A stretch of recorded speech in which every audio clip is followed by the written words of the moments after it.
Welcome, everybody. Blessed are those that visit this channel and enjoy the content here. Right, this is going to be another episode of Counterpoints, everyone's favourite topical Counter-Strike related podcast featuring Moses. See, I had to listen, Moses, I never lie. So you wondered how I was going to keep that on track, and at the end, I did make it legit. You don't do any other regular, at least regular ones. To be fair, he probably appears on better podcasts, but not regularly. That's the key thing. Yeah, not regularly at all. In fact, we've only just started appearing on this one regularly again. You know, we went a little while. We were in a drought there, boys. I can't lie, but we're back on track. Listen, we're fully back on track. And part of it is because we're sponsored by CS Money. So, ching, thanks for that.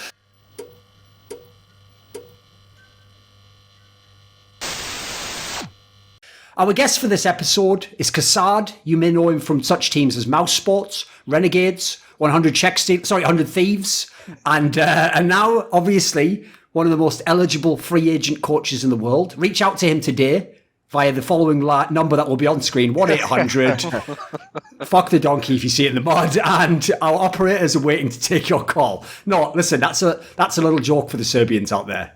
Silly. Right, anyway. Right. So how you doing, Kassad? How are you doing? Yanko will understand that one. Exactly. How are you doing, Kassad? Aye, not bad. It's finally a little bit warmer in Serbia.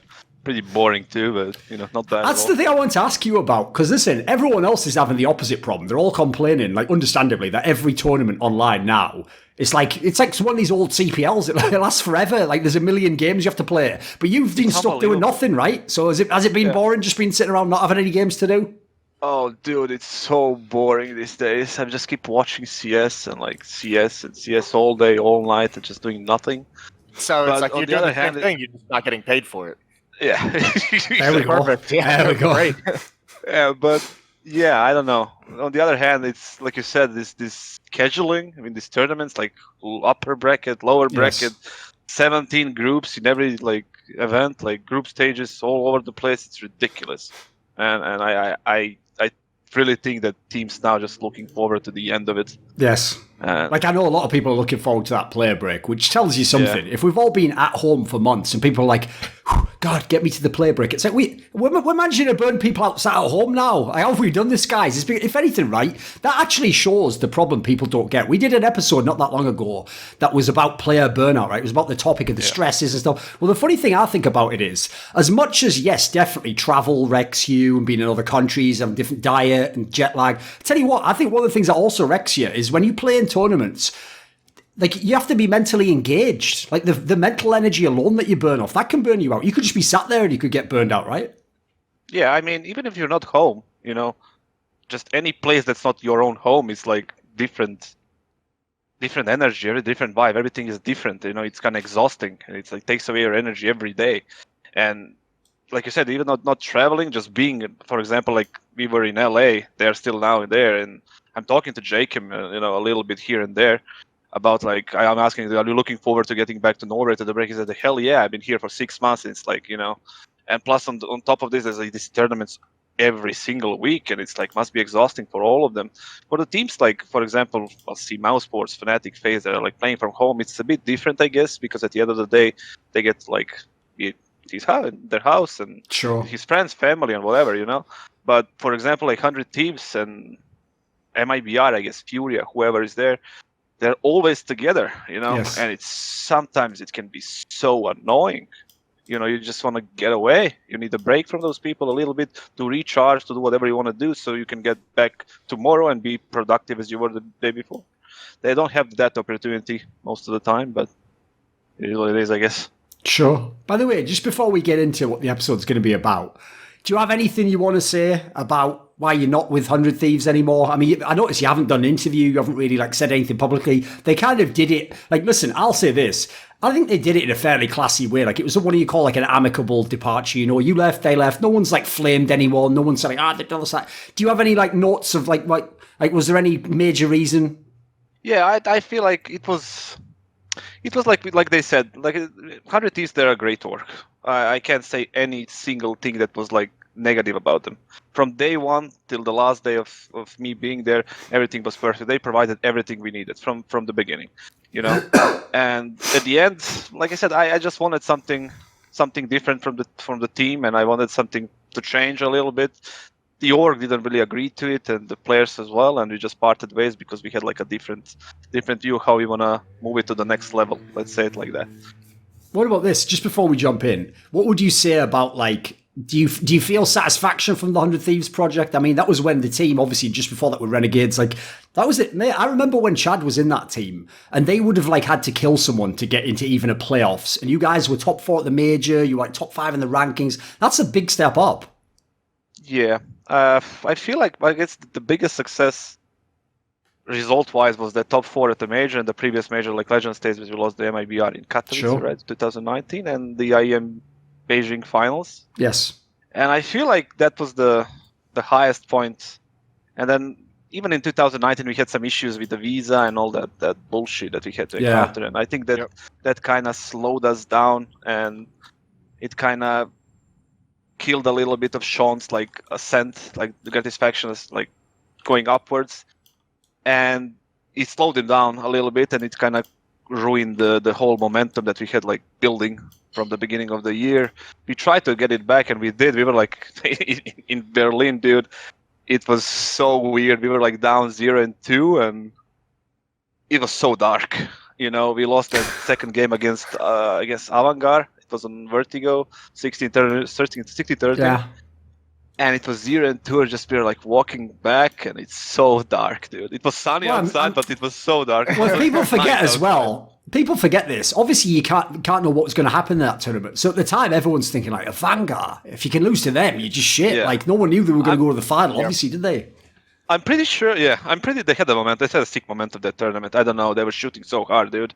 It was unbelievable. It's like a different team. It's like that they're playing. They look like absolute bad right ass now. Dude, they sold their souls for that one. That was like one of those cursed monkey paw scenarios. Like that one tournament, they were amazing. They've never been amazing since.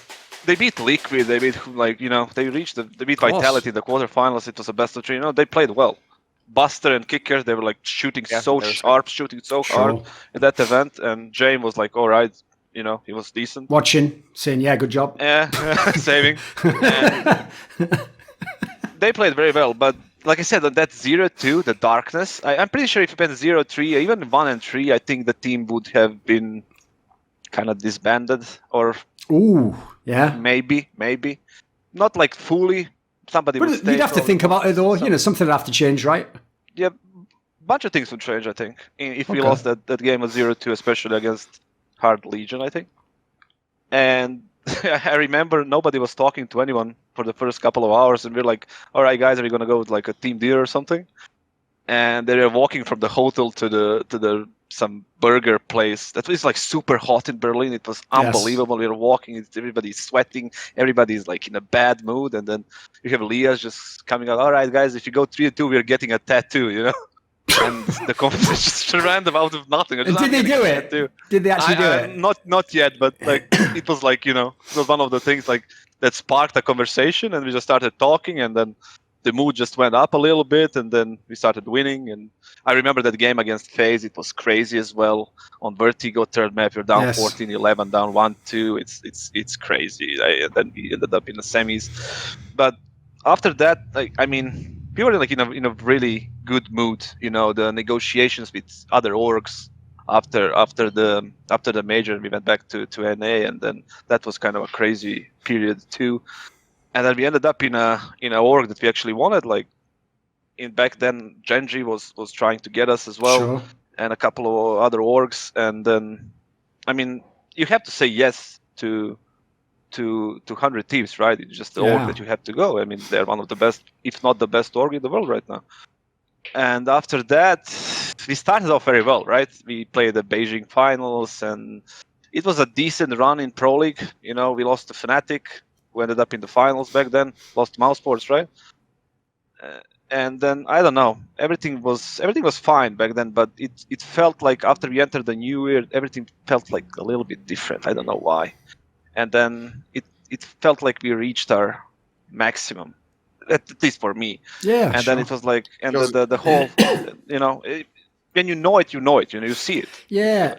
Man, I always give the analogy. It's like here's the thing. Everyone who knows football knows this, because actually I notice in American sports sometimes you can just be like the head coach for like 10 years. If you're in like European soccer and you're in a top club, if you just don't win a couple of seasons, like you can be anyone. You can be Jose Mourinho in the fire. Like that doesn't mean you're a bad coach. It just means it just probably means like you've run your course with that team. It's time to get a different team, isn't it? Exactly. And I wanted something different for myself. And obviously they wanted something different as well. As an org, as players, I mean, everybody has their own side of it as well. And I don't know. And the change from LAN to online, all the time being stuck in one place, it was different than what we are used to. We were used to like traveling all the time, and it was like LAN events, and then all of a sudden we were playing online games, which haven't been playing for like 2 years. I think us and Navi didn't play an online match from 2018. It was like, I think it was like 500 and something days that we didn't play an online game. Okay, we are practicing, screaming, whatever, but that doesn't count.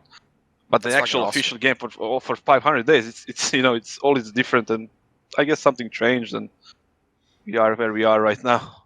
Can I, before we get too far away from it, you mentioned the visa issues with Gratisfaction really kind of delayed his progression as a player. Can I ask you where was the focus of your work to like kind of get him up to the next level? He's like one player on 100 Thieves that I still feel like has the biggest room for growth. I'm just kind of curious what you guys were focusing on with his gameplay. We were trying to get him. Mostly, we were trying to. He felt in some situations that when I asked him like, I want you to do more of your own things, get your opening moves. Let's get you opening moves. Let's get you like freed up a little bit, especially to make moves on T side, open things up. Because when you're playing against a team that has an upper like that is unpredictable, that's going to go like on Mirage ramp one round, is going to go B, and then he's going to run out to the top mid smoke and try to kill the window guy. Moves, any kind of moves that we had special moves prepared for him as well.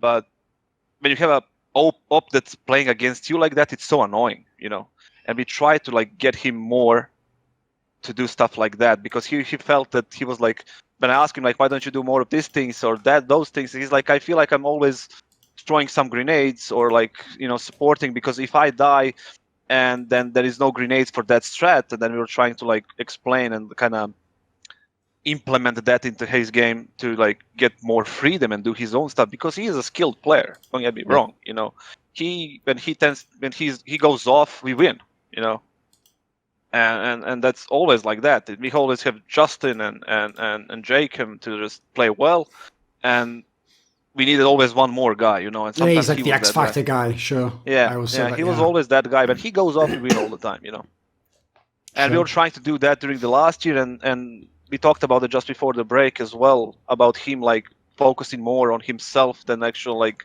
being in that like more of strat-based execution, like grenade supporting thing, And I guess, like you said, he's the player that has the most room to grow, right now in their team, in that team, I guess. Okay, sure, that's sick. Yeah, exactly. In their team. Do you still think? Have you watched them? Have you watched them at all since you left the team? Yeah. I like I said, the only thing I do is watch CS. Fucking nice. Just and yeah, I've been watching them. I mean, I didn't see them changing too much from. It's been only like a month, I think, since chat was officially announced. I would say more like 2. 2? Okay. I mean, yeah, officially, 1 month, but I think it was 2 months since they were like brought in the new person and all that. And I didn't see that many changes in the actual like game. I saw a couple of spots being changed. For example, I saw yesterday when they played against Chaos. I think you were the one casting that. It was. I saw Liaz on ramp, and I saw Justin outside as a rotation, and I saw Jacob on upper, and that felt strange to me, because I know how much Jacob hates upper side. There we go. He just hates it.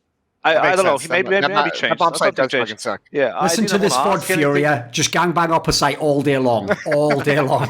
No. I mean, immediately. I know. I never asked him when I talked to Jacob. I never asked him about like how you feel in the game, how you know. I never do those things. But I saw it on the demo, and I remember back in the days when we were struggling to get nuke, but we were terrible at nuke. We were like losing screams 25-5. We were like, we had like halves that we won 1 T round, and it was ridiculous. And it was just grind, and then changing the exchange. And we were like, one day I remember in Poland, we didn't know what to do anymore. We were like trying to do this and that, and there was like, okay, let's see who is playing the best nuke right now. And then we went to this upper room, like in this boot camp place. There's like a massive TV, biggest couch, whatever, and we just played like a bunch of demos from all the different teams and trying to like learn how they rotate, how they move, and it helped us a lot. And then obviously we changed some spots. Jacob was upper where he's right now, and then we moved him outside because he told me that he likes a little bit like room to to wiggle, to play around, like smokes and everything. And he's type of a player, for example, that you cannot put in one place. We had a similar issue on Dust 2 on B, where he was like felt like confined. Just there is not like enough room to move left and right. And he's the type of player that likes to do that. So we moved him outside, that outside rotation kind of player. Yeah. And he played really well. And him and Sean, after some time, they got like a bunch of setups they were doing together. And every time we played Nuke back in the day, when we were like good on it, when we beat Ants and all these teams in LAN and whatever. And outside was the key part of our map. We had Justin who was locking down ramp. Nobody would ever go there, and when they go there, he just kills them all. And people were just giving up on ramp, which gave us a lot of room. I remember like one period there was like when we know that people are not going to go there, not just because of him, just because it's not their gameplay. We just leave ramp open, just he helps outside. We just mow people down and have good CT half, and we had Aaron in the rotation. It was working well for us with those 5 spots, especially with Jake him outside, that he can run in secret, run in like a T-red and everything like that. And I don't know why they changed it. Maybe they lost confidence outside, maybe something. I don't know what happened, but I noticed that they changed something. And it was pretty weird for me that they changed that spot of all, Yeah. But I guess they know what they're doing. They won that nuke pretty easily yesterday, I guess. It was chaos gaming. They had a bad start. Yeah, they started 0-16 and then they went on a 16-2 run. So. But the thing is like you said chaos, but all the teams right now in NA, they're just like going There's crazy. a lot of parity, yeah. Everyone seems close for some reason. Yeah, I don't know. What's happening? You see Grim having like plus that was 50 ridiculous. or something. What the hell was that? I think he got over 100 kills in that series. That was absolutely mental against MLBR. He was like 120 something. It's our specialty here in North America. We've got players nobody's ever heard of, and when you throw them online, they're going to drop some frags on you. Moses, you have to have agreed with the tweet I did today, though, which I just said. Right, bearing in mind, Grim wasn't even in Flashpoint. Like, he wasn't on any of the teams that were there. Right, he's made this ridiculous name for himself just this last month, basically just playing in like the Blast thing and now this tournament. And everyone, he's got mad buzz around him. Even pro players are saying his name. Like, that's what's sad about the whole Valorant scenario, because Valorant still hasn't launched as a big game. It still doesn't have a big esport. And at the moment, everyone's just waiting to see what happens. So, like, if I was people like Dapper, Wardell, it's like, dude, you missed your chance. You literally left right when you would have had the platform to go off against the biggest teams in NA. Like, if they'd have had a series like now where they just hard carry against like some top team, their stock would be huge. They could have that could have been the moment to get the jump into a big team if they make a change, Especially Wardell, right? Sure. He was pretty good, like online. He did like some crazy games. And it was he's one of those openers that is like very hard to play against him, because he's doing some crazy things. He's not like a sit back and just scope kind of up, He's just going for it. But you surely would have played against some of those guys like Dapper, Grim when you were over here. Did any of those guys stick out? Like, did Grim stick out to you? Because I know I've known his name from some MDL teams for like the past couple of years, but this was certainly a big jump for him. Yeah, a little bit. I remember Grim, and I especially remember Wardell. And I don't know about Dapper. Every time we faced him, I don't remember him being like good as, for example, Wardell or Grim, but there are a couple of guys that were really good, And like Duncan said, I don't know why Wardell, for example, changed the game. He probably has his own reasons, but I think he was pretty good. Well, the problem is when you're in North America at that level, there's no experience of how to actually play as a team. So even if you are a talented player, it's very difficult to get noticed as a player because your team never does well. Like, we don't have the same attention on FPL the way that Europe does, where you can just be an individual that gets kind of grabbed and noticed.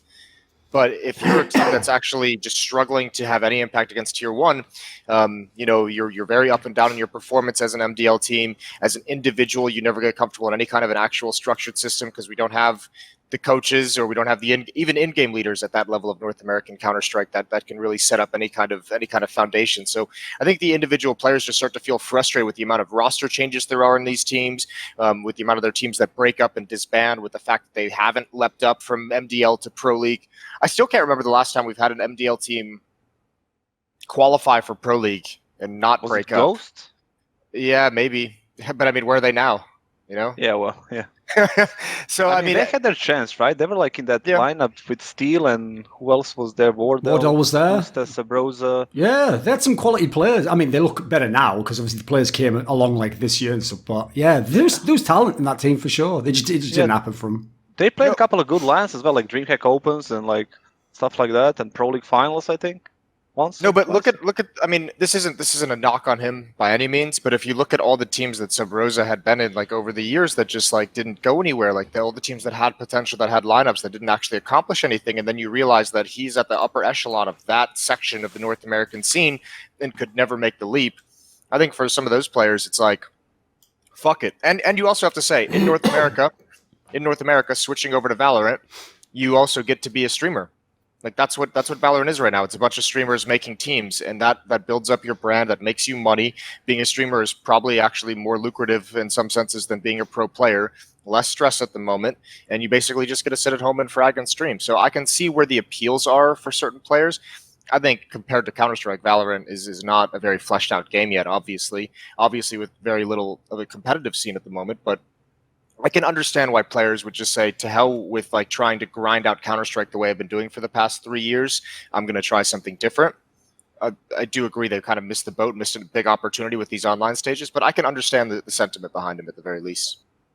Right, being as we are in this online era where like one of the biggest problems is you don't want to say that like any team that comes up is bullshit, because then it's going to be unfair, because let's face it, one or two of them probably are legit, and actually if we're on land some of them might have progressed, etc. So it makes it tricky, because I would just say this: if you just look at all the tournaments, dude, almost none of these tournaments even have the same top three at the end of them all. You go and look at like ESL Pro League, Road to Rio, Blast, DreamHack Masters. Like it's like a different top three every time. It's almost like you just take all the names and just throw them in a hat and then take out three, and then they're the top three. And it can really be like a guy that was bottom of the last one's top of the next one. What do you feel about this era in that sense, Kassad? Like, have you had a hard time when watching the games? So there's still some quality Counter-Strike, certainly, but to me, it just makes me feel like I find it hard to know which are the real results, you know.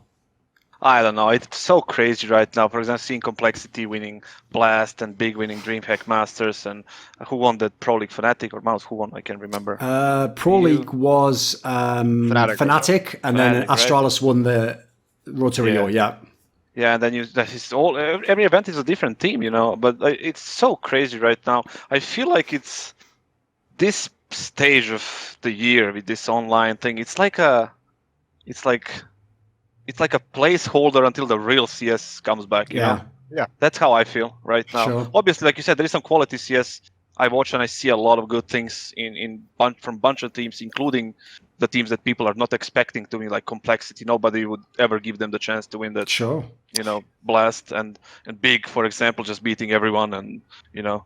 But if you sit down and watch their games and watch their like structure, the way they do things, and executes and strats and little moves and the CT setups and all that, you can see that they have been working. You know, they're practicing, and it's paying out. Obviously, it's different online than LAN, but it's not like they're playing some shit Counter-Strike. They're doing a lot of good things, but like I said, it feels to me that this stage, this part of the year is just like okay, we're going to be playing like this. It's going to be like this until the real CS is back in play and we play LANs all over again. And you know, it's been weird because, as you mentioned, there were like 2 years where teams like didn't have to play online games, and it's weird having to like go back and kind of like recalibrate your brain to watching online Counter-Strike. You know, remembering like which plays just translate to online CS and don't translate to LAN, like which kind of styles of Counter-Strike really get punished when you get to a tournament, which styles of Counter-Strike are sustainable and which ones aren't.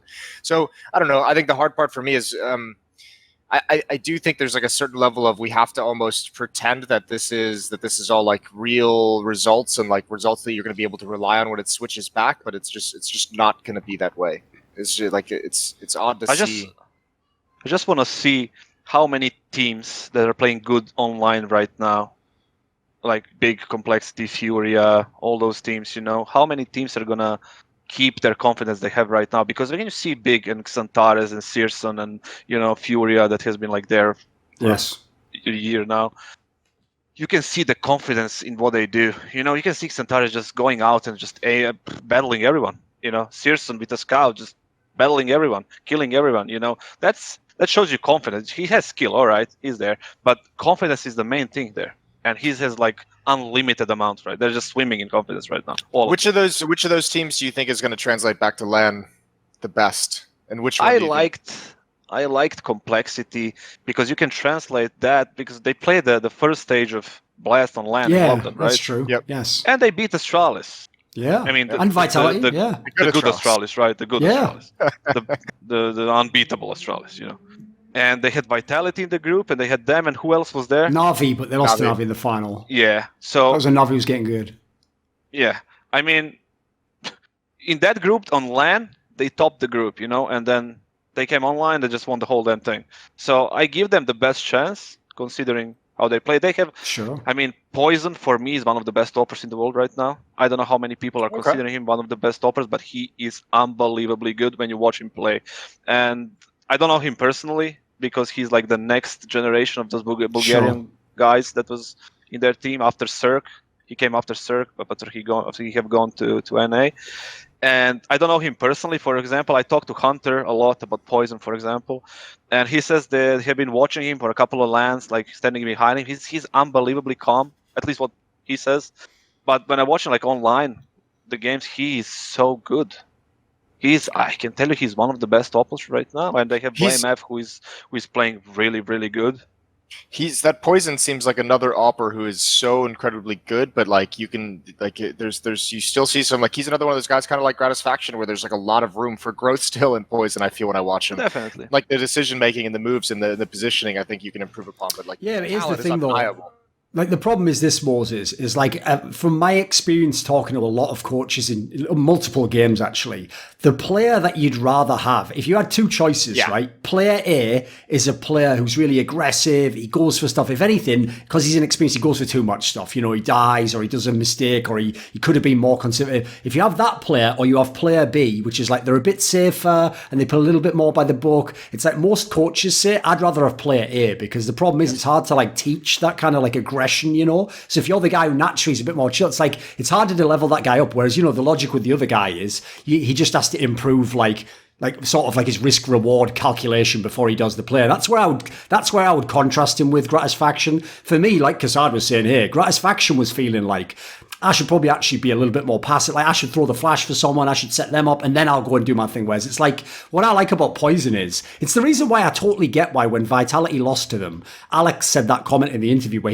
people thought he was salty because he was like, they were just hitting their shots or whatever. Because if you played against him, that's what you would think. Because he just takes like super aggressive angles as though he was like fucking simple or something. But I tell you what, in the games where he has a good game, he hits like that. Like he can look really, really good. So I would agree. I still think he's a fair way away. Like, he's only been like top pro for a few months, 6 months. Like, even that team he was in Windigo wasn't really like blowing up the big lands. They were even that boasted the big lands. So I would say like, he's got time, but definitely like a very exciting prospect. Or bear in mind, no one even really knew this guy's name. Like no one gave a fuck when he was on Windigo. Let's be real, I mean, and then yeah, go on. In the player circle kind of between teams, I feel like everyone was battling to get Poison because everybody was praising him. Okay. Yeah. Well, a lot of people don't know this story, but basically, this is why it's so rough. When everyone now, I notice now everyone was loving the OG team when it was formed, but now everyone's like turned against them and like memeing them. Well, here's the thing I always say. Oh, listen, they don't mind me saying this. OG was going to get Yampy, and then they couldn't, and then because he was banned. Then they were going to get Poison, and then he went to Complexity in the meantime. Like, these guys actually did their work scouting. Like, think of who those two players are now. So then after that, they got Mantu. By the way, Mantu's fucking a good AWPer too. Like, these guys did their work on the scouting. Listen, you can blame Issa all you want. Like, he certainly has had some bad games. Like, that's one thing that maybe they were pushed into a corner. They had to pick someone up last minute. But they had a hard time. Like, if you imagine having to go to your third option still being pretty good. So if you imagine if they'd had Poison, they could have been somewhere as well. So it sounds like he had like the player underground hype then. that's one of the reasons why I have like so much respect for Complexity and their management, like the whole the idea about the project, because they put their money where their mouth are. You know, he Yes. said Yeah. I'm gonna be paying, right? And he tried to pay for Alexi, he tried to pay for a bunch of other players, like high tier players, and he ended up with the best that he could get, right? And he paid for it, right? And then all these players right now, like Obo and Rush, they're like outside of their home. And actually, Obo is like what, 16 years old? Yeah, And he's young. like He four was or stuck in 5 Europe. months, Yeah. 4 or 5 months out of his like, you know, home, and that's like pretty crazy to do, you know. And they were in Belgrade like for the last a couple of weeks. I don't think they're still Like there I now. think they're like a month there to get there to recharge their And Shenzhen. you know, and the org is doing everything for them right now. It's pretty respectable. Like I said, they put their money where their mouth are and just went for it. And When you saw them it's flying around in a private jet, did that piss you off at all? I mean, kinda yes and no. Yeah, I mean, it's pretty good for them, you know, but it's kind of annoying a little bit. But Sure. No, here's the other thing as well, is I also think, like, of all the teams, like, here's the thing, I also think, we'll get to in a minute, I think Big could do some things, but I do expect some of them to drop off. What I would say about Complexity is this.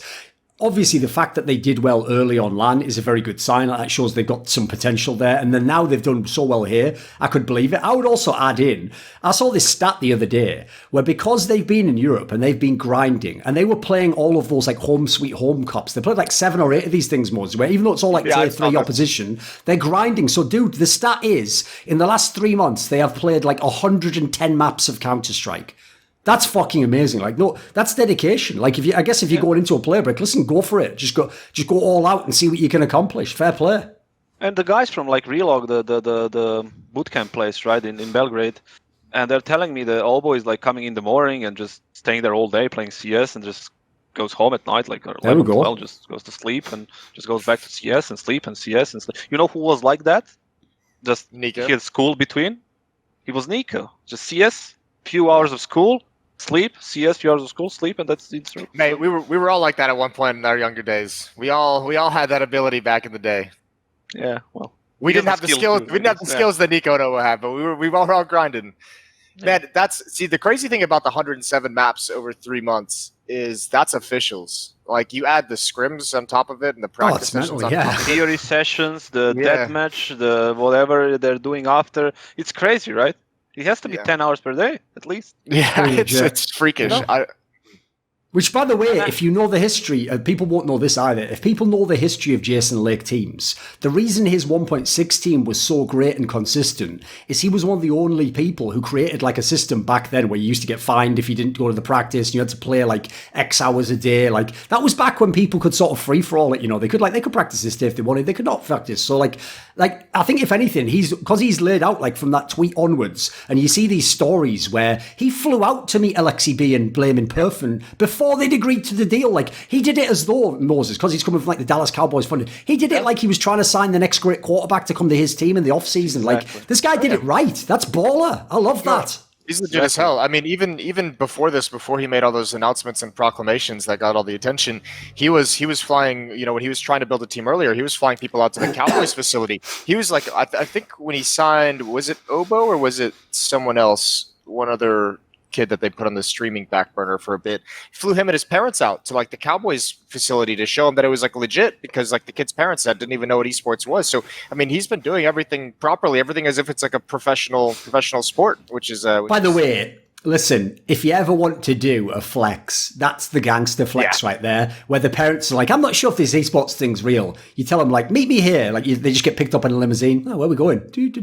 Oh, my God, look at that. It's Cowboy Stadium. Like, where are we going next? Is it near around here? Pull up to the door. Guy comes out. Excuse me, sir. This way to the Complexity facilities. Like, listen, you may as well just always hand the contract out. They'll just sign it instantly. Like, that must be so baller. Like, what else do you want? Like, fucking Troy Aikman to come out like, oh, hi, are you Obo? Like, come start, like, how ridiculous are we gonna get? You know, like that's the thing. When he told me when they had a player and his parents at the Cowboys facility, and they were like, you know, having a conversation over in like the public the Cowboys cafeteria. They were having like lunch and just talking about things. And it was Jason Garrett, the head coach of the Cowboys, and like their next like rookie quarterback that they had just drafted at the next table over while they were talking to this kid's parents about the contract. So that's a pretty fucking legit. Here's the thing, though. I've told people this before. You know, everyone tries to make like esports is already mainstream. It's not, because here's the way you'd know it was. You'd know it was if even sports stars were fans. So, you know, you'll see a sports star sometimes tweet about another sport, obviously like an NFL player tweet about the NBA. This is when it'll be baller, is in the future when they're doing like one of those talk shows in America. And it is just like Michael Irvin or something, just being like,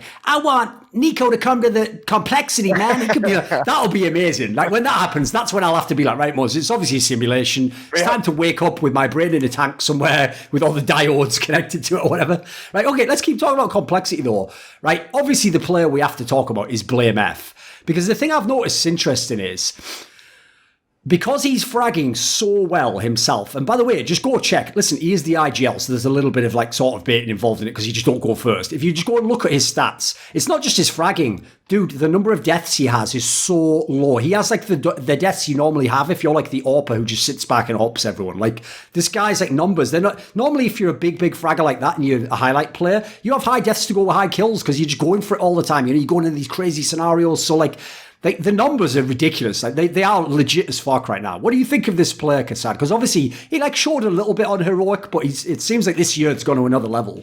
Yeah, he showed some like decent level even in heroic. It was noticeable, right? You can notice him when he was in heroic. Like he was like popping off. He would carry some series. And then he got here. I guess he got like the freedom that he wanted, you know, to organize the things that he wanted and how he wanted to do them. And he got, I guess, better players as teammates in some sense. And he's playing that, from what I saw, I didn't watch their games or him like that much, but from what I saw, he's playing this kind of a lurk role. Yes. But the type of lurk that delivers, you know? It's not the lurk that's just going to do nothing. You know, and I can name quite a few that are like... Put it this way, here's the analogy I gave, because unfortunately, when he was coming up and he was in Heroic, especially when they were a different type of team, at the time I used to say, as a joke, I said he was the Danish Nico, because first of all I was being mean to the people called Nico who were Danish, but also the joke was, he was an IGL and he would frag, and so he's a bit like Nico from Mousespots, right? But if you actually look at playing style, dude, it's like Happy. But when Happy actually was legit, not when Happy at the end was like baiting with the lurks like you're referring to here. When his style used to be like, I lurk, but as a result, I kill all the rotators, I get all the frags, and I clean up if I come after you. Like that used to be, the guy was an MVP when he used to do that. Yeah, but the thing is, like, I didn't think ever Happy's game changed that much. I think that the game itself changed and Happy didn't. Sure. It was like him playing lurk all the time. And then... Yes. On those, he would grab those ecos and everything and whatever, but he was playing like these gun rounds and executes, and he was always on the lurk. Even in the early stage of like 2014, when Getright was doing the same and delivering as well, and then he was doing the same. Getright evolved a little bit with the game, but I don't think Happy did. And I don't know about the personalities, obviously, about because I don't know Happy at all. Yeah, of course. But you know, from what I see and from like in the last few years, I just think that the game changed a little bit. It's so faster right now. It's more dynamic. It's like the meta has been changing for quite a while now. It's totally different CS. There is plenty more like skilled players, and that style, it doesn't work anymore. The defensive lurk, the late lurk, it doesn't work. And whoever is doing that, it's hurting his team. Well, I mean, that's kind of the fun part about watching Blame F when he lurks, because his lurk like opens up another option on the map for his team. Like when he lurks on Nuke outside, you'll see him push all the way underneath Heaven and actually like find a way to kill the ramp player if they're stuck in, in lobby or something like that. He'll find a way to create an opening for the squad that gives them a plan B if the other plan fails. Otherwise, he's just a lurker that just wrecks the rotation. Yeah, there is offensive and defensive lurk. You know, if you go too defensive in the lurk, you are pretty much non-existent. Yes. Until the point the round is already over and your lurk will do jack shit. Right? And then it's this type of offensive lurk. It doesn't have to be you go for the kill, and you just go for the space. You just go for the presence. And these teams are like forced to rotate differently out of their comfort zone, what have been practicing in the past, whatever they've been practicing for that tournament, and they need to rotate differently. And all of a sudden you find yourself in a spot that you were not ever there when that situation comes up. You know, somebody has taken over your site. You cannot rotate what you practiced for the past 3 months, and then you end up in a different situation. You're like, what the fuck am I going to do now? You know, and then teams are playing post plant, and then you're fucked. You know, it doesn't have to be lurkers just killing two guys. It can be sometimes, but if the lurk is like, okay, I'm just gonna bait and do nothing and just watch your flank until the point my teammates are dead, then you're pretty much non-existent. You just can't do anything, and you just end up hurting your team more than helping. The big problem is, like, listen, we've seen it a million times. Unfortunately, when people have a lot of success doing something, they can make the mistake of thinking they've got like a golden formula that'll always work. And so even when it doesn't work anymore, a lot of times if you see interviews, they'll just think like, no, I'm just not doing it quite right. Or maybe my like level isn't good enough. Or I just, my team hasn't like worked around me enough. Like I used to tell Happy just straight up, even privately, I used to tell him, mate, I'm not joking. I've talked to teams and they literally tell me that if they push out a CT somewhere and they see two people who aren't you, they know that you're on the look at the other side of the map and then they just play accordingly. Like that's how telegraphed you've made it, Like the analogy I would give is, can you imagine an NFL team that just only ran the ball every single play? That running back's going to get stuffed. Like, you have to at least make like the possibility that you're going to do the other play. You have to basically keep them honest. Like, you got to mix in players where you're with the pack, or you even go first on a play, just so that like I say, an information play doesn't like wreck your whole round. Yeah, those type of players there and teams that have those players are easiest to counter, because you can just clearly see what his moves are as a flanker. Okay, you can see, this guy is going to flank here, and he's not going to do this or this or this, so he's going to free up a few options for us to actually contain whatever it is they're doing on the other side. Not having to worry about this guy going aggressive because he's not doing it. And it's so easy to read and it's so easy to counter, but when you have an aggressive lurker who is, for example, let's say you are playing nuke, right, and you're the lobby guy or whatever, and then you have like a move where you go into vent one round, and then next round you're faking vents, and then the third round you're just going to broke the vent, break the door, smoke in front of the vent, and just stand next to the actual vent and kill the hot guy. The next time you just do like different move. The fifth time you just go with the 4 people that are outside, for example, and it's so easy, it's so hard to counter, and then you don't know what to do, and then you end up trying to go behind them outside, and he shoots you in the back, and it's like one round he's going to go ramp aggressive. It's so crazy what these people, if they actually like focus on this role, it's going to be so good if they actually do their job properly. It doesn't have to be some crazy super mega skilled player. You just need to study it and work on it. It's going to be really intelligent, basically. If people don't know, one of my favorite old school lurkers in the beginning of CSGO was NBK. Because NBK has always been like quite a smart player, and he definitely always puts in the hours. So the whole thing is, he would just study the tactics with existence, and then he would just know exactly what to do within the tactics. So he would know, right, this is a round where I'm supposed to pressure and basically backstab, so I draw the CTs away from the site we're hitting. This is a round where we're going to go slow, and so actually I hold off the rotation and kill the rotate. Like, the point is that people think that role is just shooting people who come on your screen. It's not. That's actually, like, to me, that's almost like a second IGL role. You've got to really know what you're doing. Basically, when we talk about that lurk role, I remember when we played the late version of Virtus Pro, right? Even with Snacks in it, when people thought that Snacks wasn't really that good anymore and whatever.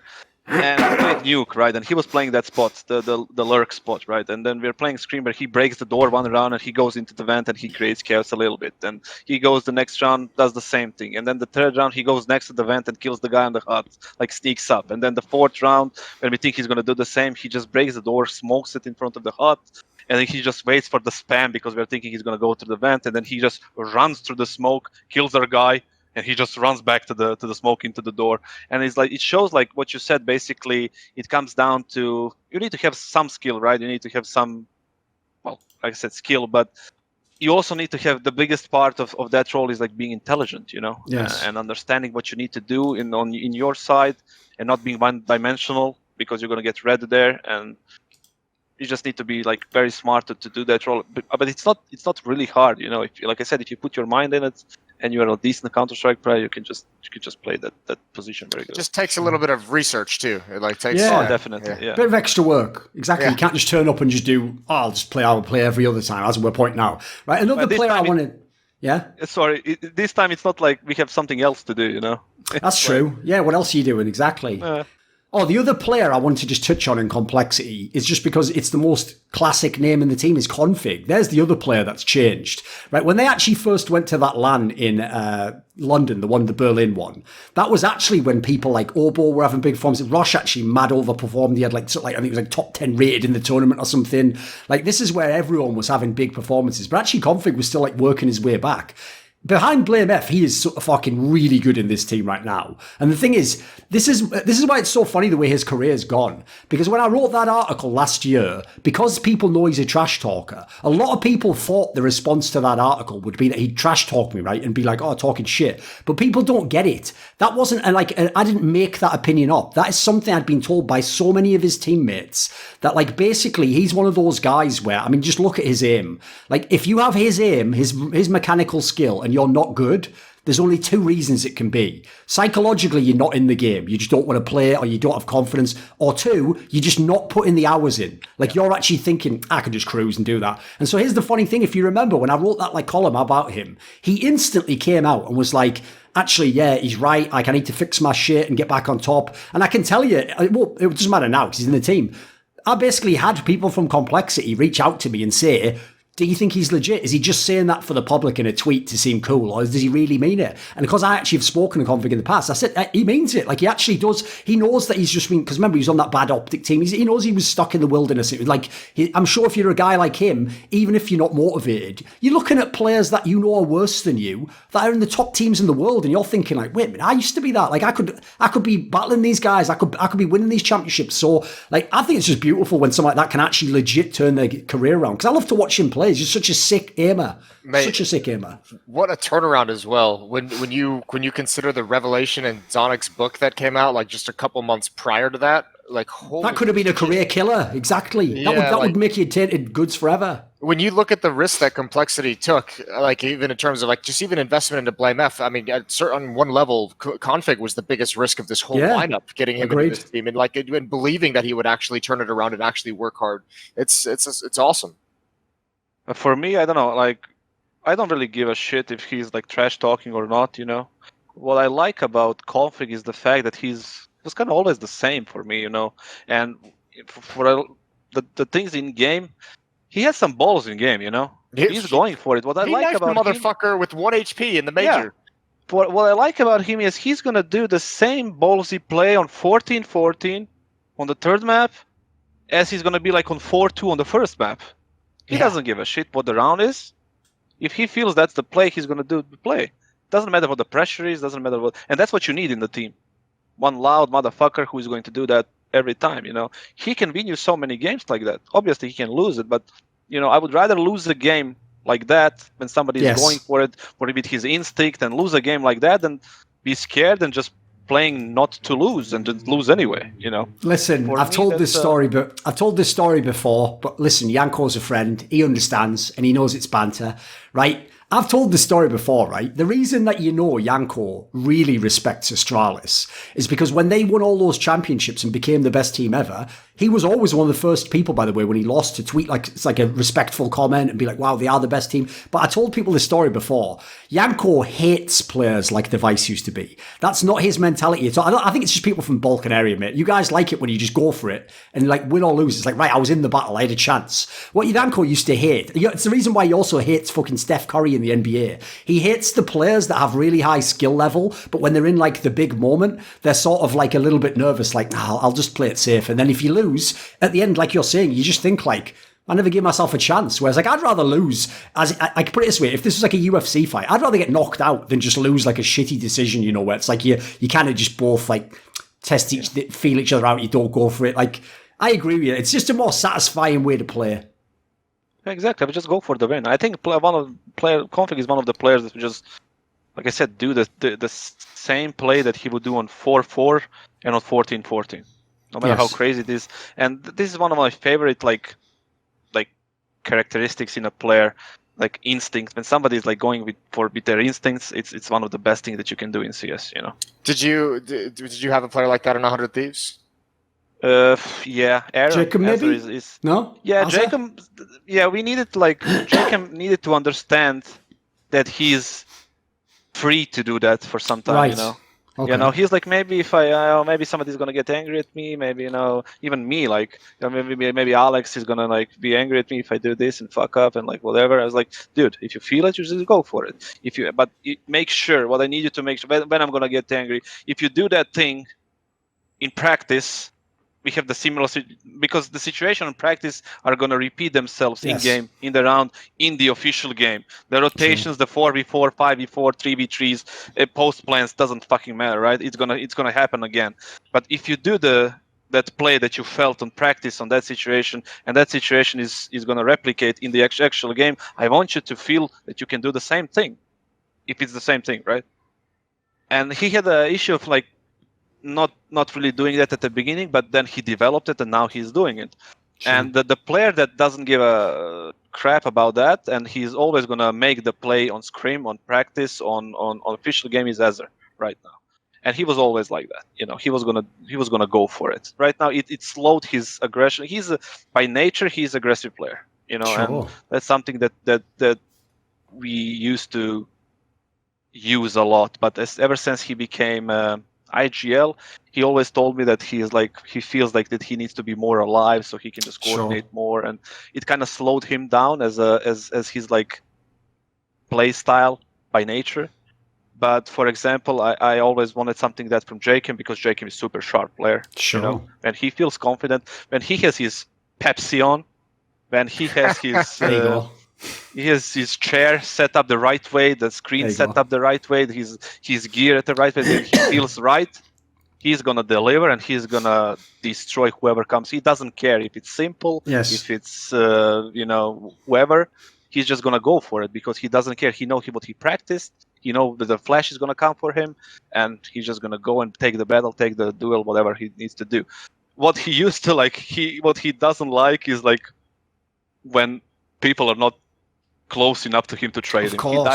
He hates dying for nothing. It's every entry's nightmare. Yeah, the guy behind them just gets killed as well. You're like, bro, you've got a bait for me at least. If he double kills you, you know, it's fine. It happens. Sure. You're gonna get headshotted by somebody in a good spot. Is the only one who dies. Exactly. But if the second guy is not in the place where he should be, and then he doesn't trade as well, and then that's a problem. But yeah, Jacob is one of those guys, I guess, that was always aggressive, that he likes to play by the instinct. And back to the original story, I feel like Config is the same player. And I think he's obviously he has some, you know, he needs to work on his, like, I don't know what's the right word. He's a little bit too emotional sometimes. You can see on Twitter and everything. He's one of the few Danes who's like that, yeah. Yeah, but that can also be used as a good thing, right? Sure. You know, you can fire up people next to you if you're like that. You don't want to be sitting and just showing no emotions. Sure. I hate that. It's just kills me when I see that. There's just people are just sitting there, winning, losing, whatever. It's the same. Where's the fun in that? You know. Thing is, it makes perfect sense there, Moses, when he said, like, I was worried about people getting angry. It's when he goes, because Alex might, which means Kassad, that's what he's worried about. Because I was thinking, wait a minute, of all the teams, like 100 Thieves, like, I wouldn't be worried about anyone getting mad. Like, you run in, you fuck it up. Azza's going to be, it's all right, mate. And then, like, Liaz is like, we're getting a tattoo if we win this game. Like, they're just the coolest guys ever. So I guess that was what you were there for, right? You were the general. Nobody in that team will tell you anything. You know, you can maybe hear Jake and just, like, letting out a sound after he dies. And somebody's not, like, close enough. It's like, oh, and something like that, you know?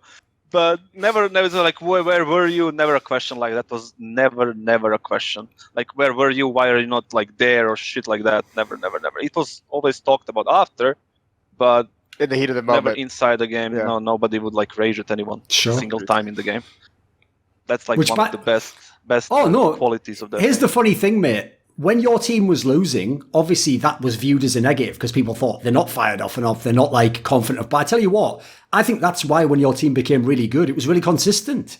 Like, that's the thing. You guys weren't, like, all over the place. Like, there's a lot of teams, people don't know this. It's like the story you were saying where if things have gone bad at that major, maybe there's a change. Like, people don't know how many times a team winning one big game could have kept them together and be, like, a massive team, or could have destroyed the whole team because of the argument they would have had if they'd lost that game. Yeah, definitely. I mean, we were in a break of like making changes a few times, but we never actually discussed with anyone like, okay, maybe we need to remove this guy. That was never discussion between anyone in the team. But there was, like, moments in the past where it was like, okay, if you fuck up here, it's in people's head, you know, right back there. It's like, oh, if you fuck up there, maybe something will change, you know, maybe I get fired, maybe I get the realization dawning on the it's like it's right there, it's lingering, you know, somewhere, but nobody's, like, ever talked about it or anything like that. But let's see. We started the year in the major cycle for Qatar 2019 in November in Australia. It was that close qualifier, first one where we need to fly from Detroit back to Sydney to play. That Oh, was such Yeah, it's where you skipped the ESL Pro League or whatever, right? I remember, yeah. so bad. I mean, I think it was it Pro League or ECS? I think we qualified for ECS and we had to skip it because of the That's about the fifth time that's happened to that. Oh man, Yeah. I was team as well. And then we go there and we play the close qualifier. We lose to Greyhound back then, and it was like we were in the verge of not even qualifying. It was like crazy, and then all of a sudden it turns to like a massive bootcamp in Poland, and then we go and we make Legends, and nobody expected. We beat Ants, NIP, and who else was there? I can't even remember. And we make Legends all of a sudden, and then we go to, was it China? Yeah, Star Series, top 4. Yeah, then we play even better, and it created a really like a good bond between us. Everybody was feeling so good. Everybody was getting along with everyone. The mood was great. The confidence was great. And then the visa just cut us off a little. Yeah, Gratisfaction is Yeah, handing out there a that bit. was so bad. It's just I don't even know who to blame for. Actually, never mind. And also, you know what? Listen, I'm not going to flame. Just kidding. I'm about to flame. Right. Here's the other thing. If I'm going to replace someone, right, the dream is that the guy who I'm bringing in is fairly similar in many senses. And I can just, he can pretend to be that guy, right? Even if you paid him $1 million, Smooya could never pretend to be fucking Gratisfaction. As a person, his style is totally different. So the problem is even the sub you brought in is like, it's a totally different type of player as well. Like that's even going to mess with you because it's not like you can just give the game up. You got to try and win those games as well. Like you were at real tournaments with this guy. That personality is so loud to fit into a team. So yeah, exactly. Yeah, so that's going to change the dynamic. Yeah, of course. Especially a team like yours. Like your team is always like always strikes me as like the most quiet and coachable team out there. Yeah, we are definitely most quiet. See how we did that, Moses? Well yeah, I like that. That was subtle. That was very subtle. Yeah, right? I know. Nice quick answer. He's been talking up this whole time. He's been going on for. It's all right. It's all right. Right. Here's what we'll do. Obviously, yeah, another team I did want to talk about is Big. Because this is a team where, for most people, this team is coming out of nowhere. Like, listen, they did win that like DreamHack or whatever it was, and they obviously technically they qualified for Flashpoint, but they didn't play it because they went into EPL instead. But they hadn't had much online results until recently, and then recently they just exploded. And then now you see, I mean, they've beaten FaZe something mental like 6 times in a row now. Like these results, like even if you say it's online. If it's online, it's not like online Astralis just loses to a team 7 times in a row. No, like they win the odd time. So like there has to be something legit here, right? Kassad, like what do you think of Big at the moment as a team? I mean, it came down all about the Centaurs and Searson, right? They're the most dangerous guys in the team right now. Obviously, the online is a factor right there, It gives them some sort of extra confidence right now. And especially now when they won this event, this was DreamHack, right? Yes. They're just playing better and better. Blast, sorry. No, yeah, right. It was DreamHack Masters, yeah, sorry. And they won that, and it's like they're playing even better right now. These days, yesterday they 2-0 FaZe again. But I don't know. You cannot make a full assessment of what. Obviously, you can praise them. Like I said, I watched their games. There's a lot of good things they do. In game, it's not like random things they're doing. Sometimes they do random thing, but there is a lot of good things that you can see, like in the structure of the actual their game. And the map pool is not that bad, right? Yeah. And so there is something there, but you need to wait for the actual event in LAN, in studio, or whatever the plan is going to be for the rest of the year, right? And then to make an actual assessment. But right now, you need to respect at least what they did so far. You still need to beat a bunch of teams to actually win an event. And they've beat some really legit teams, yeah. They didn't bullshit through the bracket at all. So, props to them. That's one team, though, that when your rise happens in the online era, I'm very curious to see how much of that is going to stick around and translate back. Of course. There is the most appreciable thing about Big right now is the fact I do love that they just keep beating FaZe ever since Yanko made that tweet about Cologne. Yes. I find that to be the funniest fucking thing in the world. That? His tweet when Big got invited to Cologne back in 2018, and they were years ago, they were 20th in the rankings, and he was like, they don't deserve to be invited to this event, and then they went to the final of it. It was an entirely and of course, fair tweet, and he was 100% right. It just aged badly, of course, exactly, yeah. but like it's always this online LAN thing is going to be the factor, right? Yeah. It's always going to be the factor until they actually go to a LAN and just do the similar thing there a couple of times, 3 times, whatever. People are always going to, oh, guys, you're online or whatever, you know. For me, I don't know. Like I said, you need to respect what they did so far, and they're playing very well. And there is no like, I mean, the online CS is the only thing that is being played right now. They don't have the. It's not like they're not qualifying for LAN events and just not playing them and just beating people online. It's just online is a thing that's being played right now. They're playing it good. It's just that right now. Can we play a little bit of a game that just pops into my head? I want to see if we can pull this off. All right. If I ask you, Kassad, I want to ask you about 3 teams in the world rankings, and from a coach's perspective, give me the first thought you have on like the best way to improve, the best thing that you would do if you were the coach of that team. Like, what's the main thing you'd do to make them better? Number basically? one thing that you would do to make them better. All right. So who's the first one then? You willing to go for this? All right. Yeah, let's do it. I mean, I can try. Listen, there's certain ones. I would probably not say FaZe Clan if I were you. You know, No, just I'm to not be just. Well, please say. I have an exceptionally FaZe good answer if you say FaZe Clan. Here we go then. Right, okay. I wasn't going to go there, but we can add that on as the bonus question. Yeah, okay, that'll be the bonus. I was going to make a joke, but no, he took it seriously. And let's start with an easy one, a nice little layup for you. A Natus Vincer. oof, Maybe not an easy one. what would I do if I was in Navi? It's such a hard thing to answer, man, because you don't know what's happening in those teams. Just, take it from a pure Counter-Strike perspective. Don't think about the personalities. If you just look at like, tactical gameplay. I like, for instance, maybe attack a bomb site before 15 seconds on the clock. Oh yeah, I mean, That's I thought we were not joking here. No, that's not a joke. I'm dead serious. They do that shit way too much. Yeah, definitely. I mean, there's something there. Maybe change up a game style a little bit. Maybe just change the dynamics of their game. But I guess it comes down to Blade a little bit, right? Yes, because he always liked to play it slower, right? Yep. Yeah. In flip side, back in the days when the CS was being played like that, he talked about this. It's a different type of game. Yeah. Maybe it's slowing them down a little bit. Obviously, it's not like his fault or anything, but maybe they need to think a little bit about that. Put it this way, I've got something to say on that. Like, just let me respond. Yeah. What I would say is this.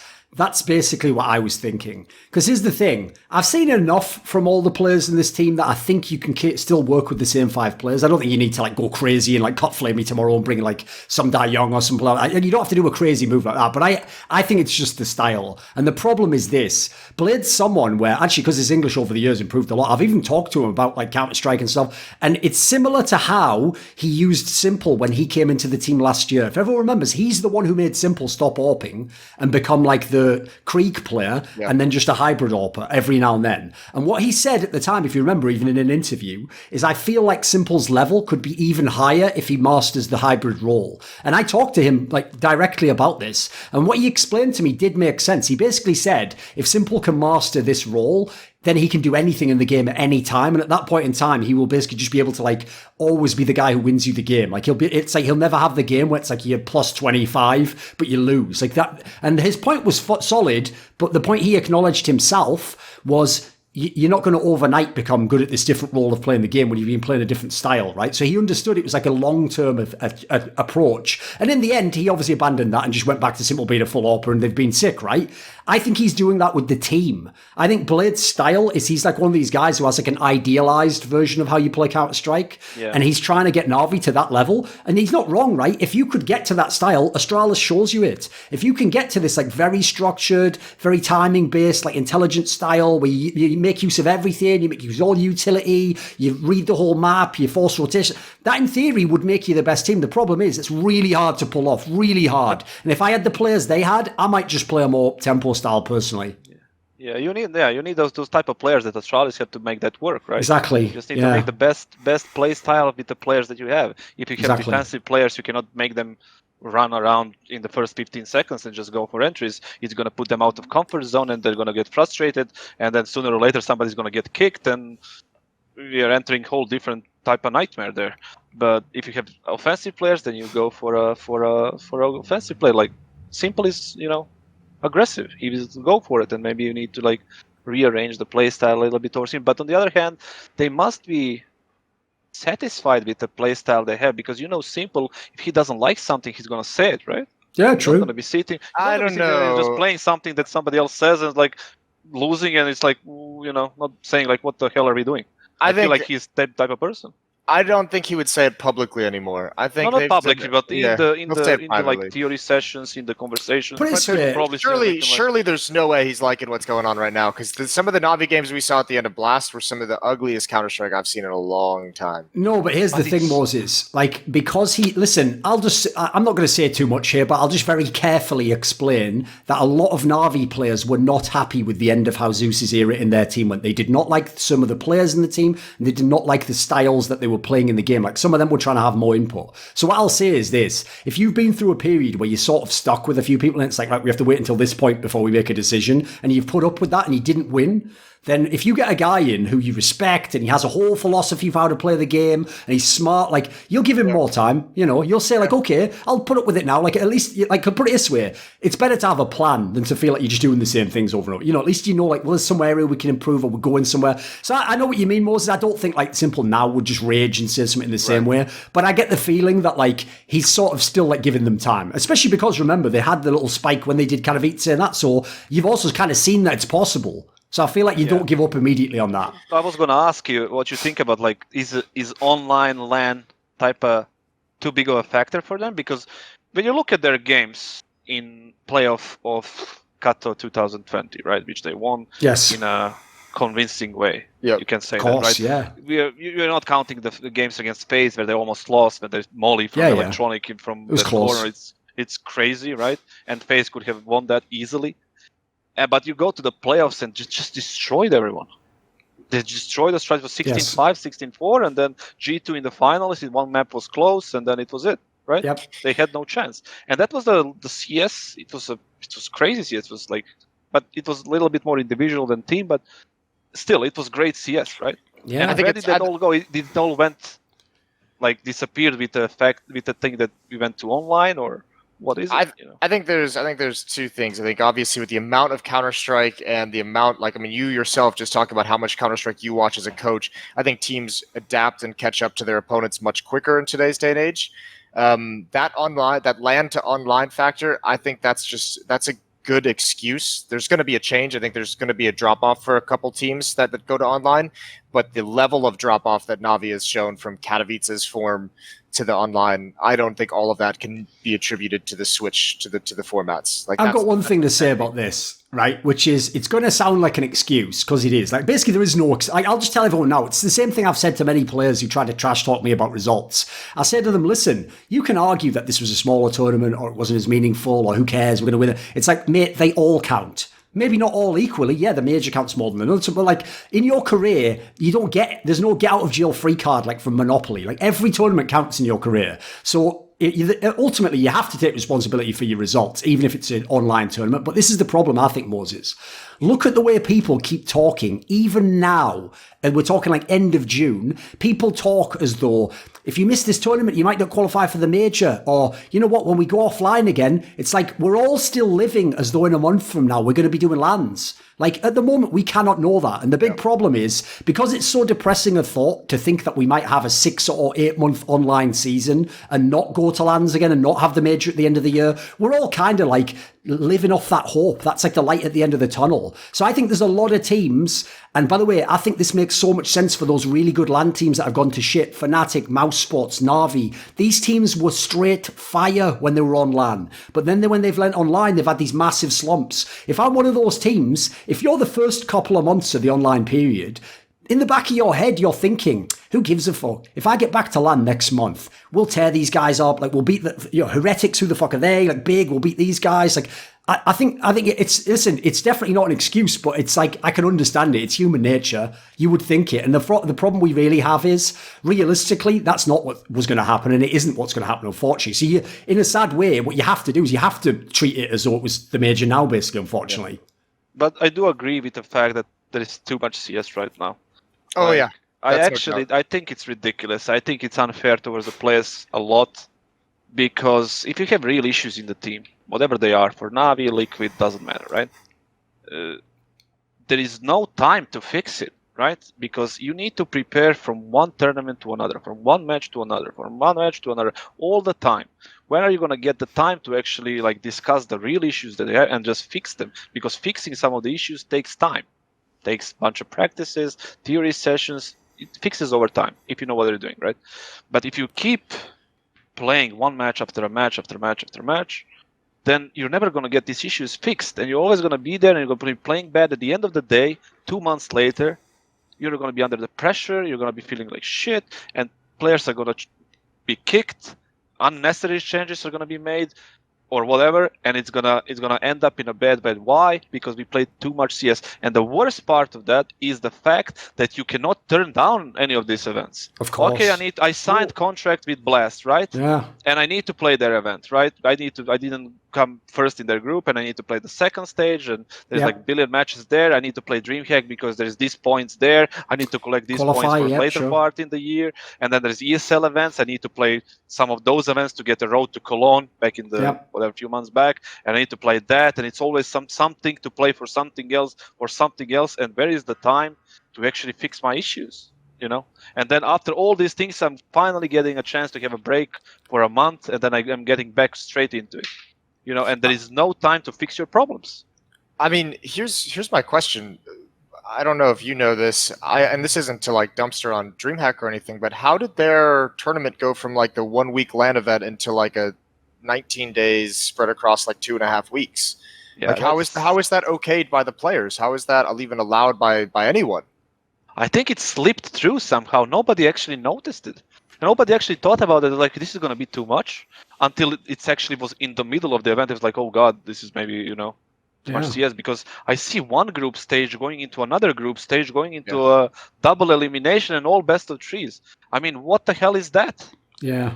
And remember, just in case people forget, because DreamHack is part of the ESL Pro Tour circuit, you need to try and win it to try and qualify to some of the events. Like he's saying, like you can't even skip that coming event. Up. You can't skip any of these events. Yeah, they're trying to make Cologne the first LAN event back, so no one's gonna want to miss that. Everyone's gonna want to be there. Everybody needs to play these things. And then I see Twitter discussions about max rounds being changed and all that bullshit. I didn't want to even engage in any of that because I think it was just straight up BS. Like, I've got one last thing to say, by the way, which is on this topic of this is it. This is what another factor I'll throw in there for these teams is that if they knew we were going to be online for so many months, you might actually, if the circumstances are right, consider a roster move. But one of the problems I have is, like I said, the teams we're focusing on were the best teams in the world on LAN, and they'd already had results on LAN. So I would compare it to like what Evil Geniuses is going through right now. If you're Evil Geniuses, it's so hard to make a roster move because whoever you kick out, you'll be thinking like, but what if we'd gone to LAN again and he was really good again? Or what if he just becomes amazing in another team? Like, it's so hard to make that play. Like, for example, if you pick anyone you want in Mouse Sports, Fnatic, etc., you don't want to go to LAN and find out actually it would have all magically fixed itself and everyone would have forgotten about it. We'd be motivated again. Like, that's going to be the worst feeling in the world. Like, you want to sort of wait until it's the bitter end, sadly. Maybe it depends, like if you're kicking the player, removing the player because he didn't deliver numbers or he's playing bad, or you're kicking him because he has a bad attitude or he doesn't like to practice that much, or he's like whatever, because if that's the second case, then you don't really care if he's going to play good in the other team because he wasn't playing good in yours, if he didn't fit in well personally, like personality wise in your team, and they just wanted to get rid of that and just bring in something new. So right, let's do the little CS money giveaway and then we'll go to the other two of Moses' little questions. So the way this works, people are unfamiliar, is there's a specific skin. It'll actually be on the screen at this point. I don't know what it's going to be that we'll be giving away. And then the question's about a different skin. It's just a piece of trivia about CS skins. And Kassad here is going to take a shot at it. As I mentioned always, everyone failed except Yanko. And then Yanko is just such a charitable fellow that he contributed the skin to our community. So what a great guy, right? No pressure on Kassad to do that if he wins. He's absolutely welcome to take it himself. Just saying, Yanko, great guy. Really good guy. Anyway, so here's the question, right, Kassad? And the way it works is it's a multiple choice question. So you've got at least like a 1 in 4 chance of getting this right. The question is this, and you've got to answer fairly quickly. You can't take forever just so you couldn't be Googling it or whatever. So here's the thing. It just says, which of these types of skin can be seen on 5 different devices? So 5 different types of gun have this skin. Is it A, Asimov? Is it B, Cyrex? Is it C, Candy Apple? Or is it D, Bloodsport? Which would you pick? A, B, C, or D? Asimov. A. You win. It is the Asimov. Yes, it says there's only 4 take for that, the Yanko. Cyrex. There's 3 for the Bloodsport, and there's apparently 6 for Candy Apple. You give There you go. the I don't know what- Robin Hood. You giving it back to the people.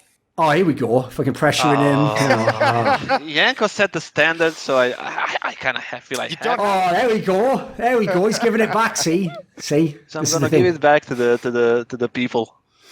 There we go. That's also how you know, by the way, how we've leveled up in our lives. Because in 1.6, these guys probably made fuck all from esports. Now they're making so much, they can just give back expensive skins to the community. That's what a great world we live in, Kassad. It's Oh, you brilliant, didn't isn't say it? it was expensive. I think Okay, it'll probably be maybe- decent. It'll probably be decent. Right, okay, Moses, come on. What's number 2? Who's the next team, the nightmare fix team we have to do? Yeah. Well, this one will be enjoyable. This one you can go a lot of ways. Come on. I'm hoping you've seen a little bit of them recently. Let's go all the way down the rankings to number 19 in the world, Gen.G. Oh, God. Why are you doing this? Why are you doing this, Moses? Listen, there's a lot of ways you can go with this, but I'm just curious. Oh, no, there's a million things you could try, just no one knows. Yeah, what would you say, Kassad? What do you think Gen.G's issue are? I think Gen.G's issue is I don't think they have the not perfect, but good like composition of players right now, and team automatic like oping right now. I still think that he is way more valuable as a rifle. I think he's a super smart player. I think he can be used in a different way. Obviously, I mean, I don't know what's going on in that team right now, but first thing that comes to mind when it comes to Gen.G is like recomposition of players, maybe just a slightly different roles. Do you mean changing players or just changing around what their Maybe job even in the team that. is?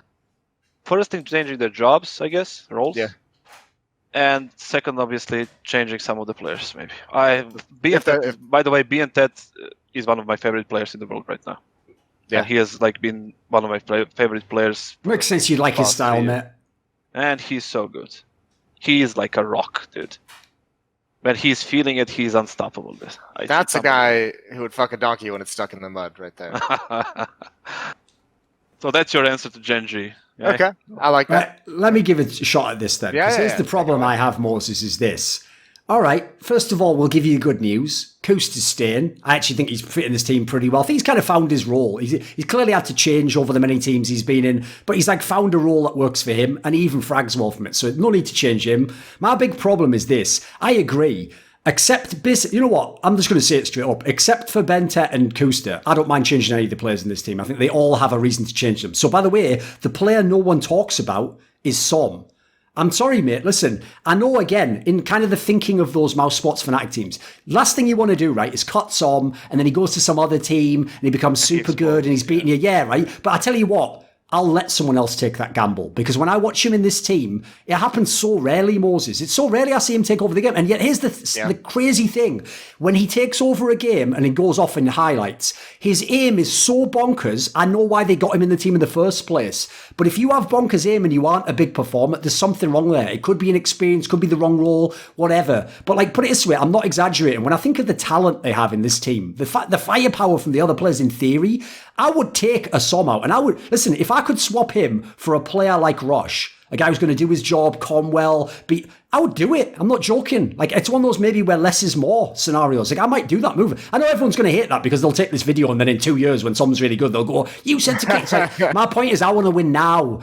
Listen, you can gamble on them players. I'll just take the players that are good now, you know. Yeah, the problem for Som is DreamHack Anaheim is starting to feel so... It's a long time ago now, isn't it? Yeah. A long fucking time ago. Yeah. All right, let's see. What's the third team we can throw in here? Let's do. We could stick right around that same area in the rankings. Number 21 is. Oh no, we already touched on them. I was going to say OG, but we've already kind of talked about them. I don't know. 17 maybe. What's that? 17? I just checked now. No, not 17. Let's go to number 12. That's Mouse Sports. Oh.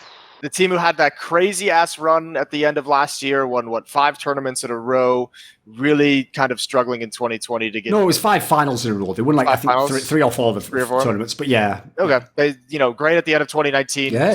struggling here in 2020 to look like a cohesive unit. It's a tough one. I'll tell you right now. Yeah, it really is. when you look at mouse force, right? First thing that comes to my mind, ever since they kind of got together with this new lineup with Frozen, Kerrigan, and who else was there? Voxic, yeah. It feel and even I don't know who their coach is. I talked to the guy maybe twice. Okay. But first team that comes to my mind is like they do not belong together somehow. They don't. It's a very weird mix of players for sure. Yeah. Right, it's completely weird. I don't even know who is playing what role there, except for the obvious ones, right? They feel very deathmatchy when I watch them. Yeah, I don't know, but when you like get into their demos, you can see cool stuff, right? You can see that they're practicing some things. They have some nice tactics, sure. Yeah, it's not random at all. Yeah. You see moves, you see strats, you see executes, you see different types of nades, like taking up space in different ways. So they have been practicing a lot, but it seems they have lost the chemistry somehow. I don't know how to explain it. And maybe some sort of revitalization for them would work. Basically, what I meant to say is changing some of the, Okay. the players. I was wondering about that. I was like, what, are you going to send them to a fucking spa or some shit? It's a euphemism, isn't it? Yeah. but definitely I feel like Robs is one of the best players in the world right now. I would rank him top 5. So they have the Voxic is obviously one of the most fiery ops in the scene, and if I ever had a team, he would be one of the options in that team. Yeah. And I don't know. It feels like I said, they need something new. Or the other thing is like they maybe finally, I mean, they got it today, but maybe they just need a break from everything, Oh, I will say as well, that's one thing people probably aren't acknowledging. Because they had those 5 finals that Moses is talking about now, they're like Astralis. They never got a break. They just kept playing the whole way through. And the difference is Astralis now is bench cut to play. Like, these guys just kept playing. And so then they've come to the online era where you play a bazillion games. Like, man, that strain is going to get to you eventually. I would probably, like I said, the 2 things they maybe need to change is it maybe some of the players to just like try to like get in something new, or they definitely need a break because they played so much in the past 7 months, including like the December and all those tournaments they won and played and traveled so much. But I don't know, maybe they have some things inside the team that they need to air out between them. Definitely, when you play so many events and you win a couple of them, few of them, and then you end up being straight up the last one on the tournament, few times playing bad, things tend to build up. Tension tends to build up, and I don't know, like them as personalities, how they function in the team.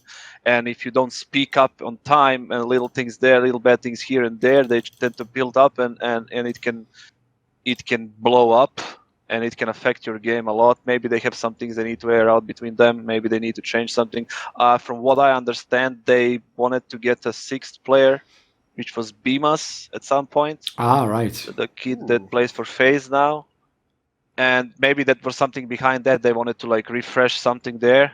So basically, I think they were thinking about it. But I also think the break will be very good for them finally after all this CS they played. As a coach, does the idea of having a 6-man roster intrigue you at all? Having a player not at all. I hate it. Really? I don't like it. I mean, how would that work? That changes up so many things, and especially with the time that we don't have now to practice, how would you make that work? Okay. Moses, sorry, go ahead. I'll throw some in. Right, here's the thing I'll throw in, right? I should do a video on this topic because it would be a great topic for history, obviously, because in 1.6 we had a few teams that attempted the 6-man roster, right? One of the only ones that ever had a true 6-man roster was in your era, actually. It was slightly afterwards, which was Team 3D. If everyone remembers, right, I'll tell everyone a little anecdote that explains to you why you don't want a real 6-man roster.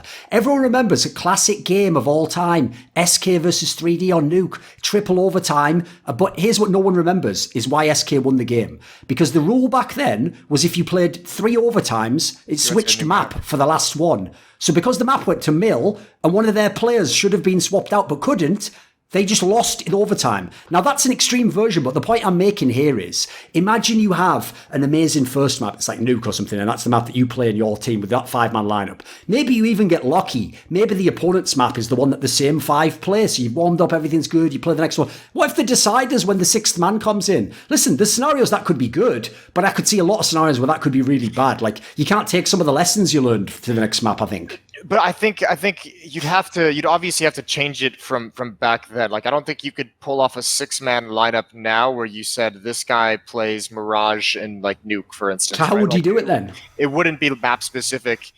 I think it would be, in theory, in my head, the way that I would envision a 6-man roster working in today's day and age, and the issue of being able to incorporate someone with the schedule is a very good point. But it would be to say, this guy is going to be part of our practices when we're home, and he's going to be drilling and he's going to be watching tape and everything. He mostly focuses on individual game, but there's got to be like an event that you can let one of your starters take off and like you send him to, like maybe like a smaller event or just an event. This guy you can tell he's a little bit stressed and burnt out from the 2 weeks you just spent on the road with him. Let him go home for a week or 10 days and bring this new guy in, and you slot him in and he just is able to perform functionally well, and then hopefully eventually you bring him up to speed to where he can actually be a solid piece of the team. But you can use him to give breaks, you can use him in practices. I don't like that, because I think in theory, in practice we haven't seen it actually work at all. But if you have 7 players, right, and you say you use like other players for smaller events, how is that, like, as a player, how would you feel about that? Everybody wants to play Cologne, Katowice, Sydney, and then I'm playing for like Team X, whatever, and then we have 7 players, and then my team comes to me and says like, all right, maybe you sit this one out. We go to Sydney, or we go to Cologne, Kato, or even the damn major, right? You cannot register too many players for the major, right? You can register 5. And so what does that mean for me? I don't have my own stickers. I'm on the bench for this team. Maybe I'm good enough to play in another team and get on that level and play too. So how would that affect the confidence of that player? If he is not playing the big events, only the smaller one, and he needs to wait for a year and a half for somebody to take a longer break so he can get his slot in the starting 5. I just don't see that yet happening, especially now, because you cannot kind of implement that player into your practice, because there is not many practices to practice, right? Yeah, that's a good point. And because there is no time, how can you, like, what does it mean? The positive side is like, you have 6-7 players, the other team doesn't know who you're gonna slot into the maybe they play train with this player Ipsilon, right? And then he just says like double op this map, but maybe the next map they play without an op. You cannot counter strat them, that's a positive side to that thing, but at the end of the day, I don't like it. I have a counter here. This is my problem, Moses, is I have no problem with the concept of a sub. I don't even think that's a bad concept. Like, you get like a young player with some talent, and the idea is he, unlike what Kassad's saying, he never would be playing at Cologne anyway. So then he might be willing to play an epicenter or something and like work his way up and learn. And then he knows one day I'm probably either going to be in the main team if they want me, or leave and I'll go elsewhere. Like I'll be in North if it was Astralis. I'll get my stock up. That one makes sense as a sub. The problem I have is the idea of the rotation, because I wouldn't mind it if the sub was there and then the idea is here's when he plays, either just to give him experience, or if one player's playing bad, it gives that person a threat. Like, right, this guy's going to replace you for one tournament, and then you have to learn from it, or he has to. My problem is this: is you can't. The reason why what Astralis said, I'm not flaming them here, provably could not be true, is because they tried to imply that all the players could rotate in and out, and they could all take on the roles. That's impossible. Like, forget subs. If you just take Device and give him Zipnix's roles, he won't be as good. He won't be as good as Zipnix. They'll be worse. So in the same way, I don't care who the player is, except that crazy scenario a few years back where Simple used to just step in ECS and carry the game for people as like a fucking stand-in. That's about the only example of a stand-in who could ever be better than the original player. So my problem is, if I bring you in and your job is watch Rops's games and replace him, that might be possible. Even then, you're going to have a hard time being as good as him because he plays most of the time. But if I have to tell you, like, right before the tournament that suddenly you're replacing Chris J, it's like, I feel like that's too good. Like, I don't even know a player who could do it. Like, I know the premise, it's not terrible, but the problem is I feel like in Counter-Strike now, we have given people such specific tasks that being like a generally good player, I don't really know if it exists. You'd obviously miss a step in certain areas. I would just be curious to see. I feel like this is something that in theory should be a much wider accepted idea, and we just don't have the system yet to make it work. Like, obviously it is implying that at some point we unfuck the Counter-Strike scheduling. Oh, of course, yeah. That'd be the first assumption you'd have to make. I mean, here's another question for you, Kassad, because this is another area where I think like a substitute, and I hate to say I don't have a whole lot of time left, but how much time do you have left, by the way? Give me an idea. I probably got to go in 8 minutes to go shower for the broadcast. All right, finish up then. We'll make a final play each. Is there any world where, as a coach, have you ever been really frustrated as a coach of a professional team that your practices are against the very teams you're playing against in tournaments? Like, is there ever any is there any way that you can see to eliminate the problem of practicing and testing new strategies and ideas on teams that you might have to face in a professional competition? No, have you ever felt like it was a problem with like playing against a team where you're like, oh my God, we've actually run everything against this team in practice?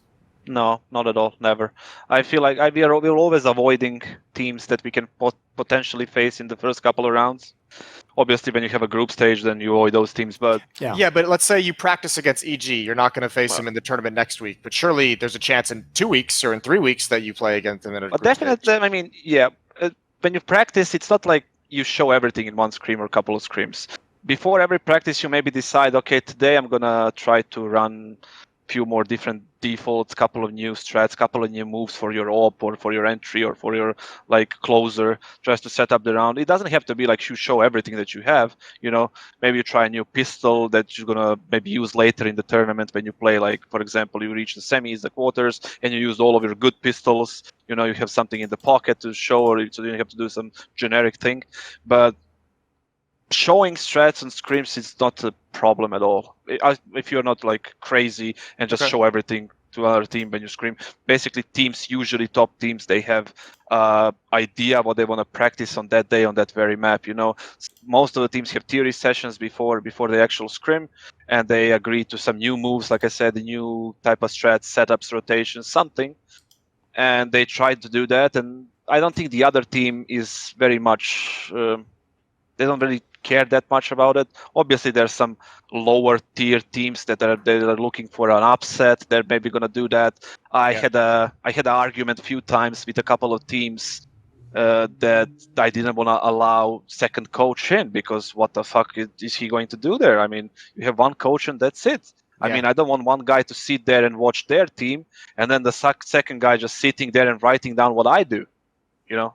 Yeah, I remember that little Twitter exchange. and it was ridiculous. Some of the teams were doing that, and they were arguing with me, like, making me like look I'm crazy for saying that. So that is the only thing that I would just like say no to. But the other is completely irrelevant at this day, I think. Right, I'll just give you my take on mouse spots here, Moses. So the big problem is this. Even when they were at their peak, if you ever hear me and any of my rants about them and when I was saying they were good, what always impressed me was that they got what looked like almost everything out of the players. Like, I never thought they had the craziest skill lineup in the whole game. Certainly if Robs and Woxit go off and then Frozen gives you something, you've got a pretty good like kind of front line, as it were, there. But you're not like FaZe Clan, you're not like Navi, so you don't have like mad skills in the same sense. So my problem is this. Now that the team in general is slumping, not only do some of those stars not perform, but some of the other players are in really bad shape. So even though this is the most unpopular answer I can give, the player who was the worst in mouse spots, in my opinion, is Chris J right now. Because Chris J, statistically, he's dropped off a cliff completely. Like, it's really, really bad. And the problem is this. The reason no one wants to think of that is because, first of all, the guy's been kind of screwed over by the mouse spots org a million times where they take him in and out of the lineup, and he's always the one they mess with. And fair play to him. Like a lot of the great players are kind of in his role, Taco, Zipnix, they seem to always somehow come back. They find a way to resurrect their game. Yeah. So you don't want to ever remove them. But I'll just say it like this. It's like Virtus Pro. Virtus Pro went up and down for years, and eventually you just don't come back. You know, sorry, one day that's the end of your career, or maybe something changed in your game, or maybe your game just doesn't work anymore. I don't know what it is. I don't claim to know. I can just tell you that one day you can't just keep saying, well, we'll come back again. I mean, Nip saw it. Everyone sees it eventually. So one day it is going to be the end of this guy's career. He's obviously not a young player. He's 30 years old, by the way. He's played a million games, a million years. He's played a lot of Counter-Strike. Listen, I personally feel like if I'm Mouse, I would hope that the lands are in 2 months, and I would wait and I would take the lineup and I'd give them a last chance. But if I had to pick someone today, the reason I might pick him is because even though some of my other players are struggling, The difference is Frozen isn't at the Som level where it's like he's just almost never performing. He still has big games and he is the future of their team. Woxic is a monster if he can go off. Yeah, he hasn't, but he's like a team. You've built the team around him. So if I'm making gambles, the reason I might take Chris G out is even though I've no doubt he's probably doing some brilliant things in the structure, I might just restructure the team. I might just bring in someone else, maybe just like a young Fragger or something, and say, right, we're going to play a little bit different here. Listen, Carrigan's the guy who can make that work. Like that's the guy who knows how to make those more loose styles work. So it's not popular. I know people are going to hate on it, but I'm just being honest. That's the player I would change. I got one last question before we end this kassad, and this can be quick. You don't have to go on anything crazy. If you had the choice for your next gig, are you looking to? Is there a team you have your eye on that you think you could take over and improve and make like a top 5 team and actually contend for championships, or would you like to just become a coach and build a team from nothing, from background? Yeah, honestly, I would like to avoid projects. I mean, Okay. I think I've been through that. If I have to do it at the end of the day, I will do it maybe, but I would like to avoid it. And by the way, when he says project, he doesn't mean building like a team of good players. He means as in take a player team who's bad now and try and make them good. Like, that's what you mean, right? Like, like that. Ish. But you want an established team that you can do something with today, right? Yeah, exactly. That I have the right parts and the right support from the organization, and then, like I said to every team that has came to me in the past 2 months, I want my next org to be my last org. My next team to be my last team. I don't want to mess around with anything less than that. That is bold. Yeah. So that was my decision. I'm gonna stick with it, and I don't know who's gonna be at the end of the day, but maybe no one. Interestingly enough, I've been getting Valorant offers. Yeah, I've actually had some people reach out about Valorant coaches, and they were asking me about you. Well, to be fair, Kassad, if you go and coach in Valorant, it probably will be your last team. Yeah. I told him, I was like, if you're gonna get Kassad away from Counter-Strike, you better throw a big fucking checkbook at him. Yeah, that's what I told them as well. and a bunch of other stuff. There better be a bunch of other like luxury items in there, all sorts of things, livestock maybe. Listen, we can go crazy on this one. Some livestock, would be nice. Yeah, exactly. Yeah, a few asses and horses. But definitely, I'm not looking to get any projects. I mean, like I said, if I ran out of money or if I need I maybe go into that direction of that like that. But I would like to avoid it in a way. Yeah, you know what it makes sense. Especially in your career, mate. You've done the projects already. That's what your career was. I learned in the last 7 years what I needed to learn to be ready for the the big time what I can, So I've been waiting for that. This video was kindly supported by Alexander Rao, Bobby, Dean Tanglis, Istar, JDubs, Jensen Goh, the Puyallup Tribe, Soliko, Spencer Green, Tobias Bernasconi, Xinged, and a special thanks, as always, goes out to my main man, Jerky's Minion. Do you want to suggest a topic or a guest for my content? Maybe you want to ask me a question in those AMAs I do each month. Do you want teasers for who's going to appear next on my content? Maybe you want to take part in one of those lengthy discussions about esports with me. Well, if so, then put your money where your mouth is and join the Scrilluminati today at the Patreon link in the description box below.